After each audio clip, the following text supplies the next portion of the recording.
fa temps, un amic, molt amic, va definir Rosa Luxemburg com un grup que feia ballar al mateix temps que et podies estar aguantant les llàgrimes. I jo crec que és una mica aquest sentiment que hem recuperat amb aquest disc. És a dir, la barreja aquesta de sentiments, nosaltres crec que mai hem fet res que sigui estrictament festiu. Sempre hem buscat la paradoxa i quan han xocat una melodia alegre amb un contingut més amarg o viceversa, ha estat quan ens hem sentit còmodes i hem notat que era la nostra essència. Així com el classe mitjana anteriorment no tenia tant aquest contrast, perquè era més un disc a cor obert. Aquest disc ja tornem a recuperar una mica aquest equilibri, no? És que hi ha una cançó d'Ultravox que ho defineix molt bé, que es diu Dancing with tears in my eyes. Què ve dir això? Ballant amb llàgrimes als meus ulls.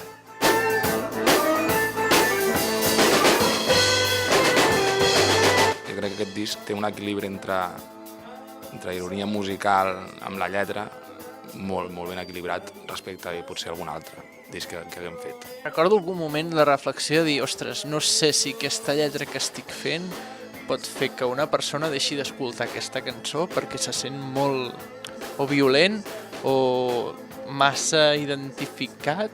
Segons com fos de fort o de cridaner un detall de la lletra, podia fer que, per exemple, la gent no estigués pendent de la música o es quedés només amb aquest detall. Per exemple, nosaltres, crec que qualsevol persona està molt acostumada a sentir discos amb idiomes que no entén o que més o menys o que entén menys. I què fa? Doncs ho entén tot com una cosa abstracta. La veu fa tirorirorarara i el sentiment la portes tu. Nosaltres, si fem rock i segons quina paraula posem, tenim el risc de carregar-nos tota la part de rock que és un 80% de l'obra, no? I llavors hem anat amb compte amb això.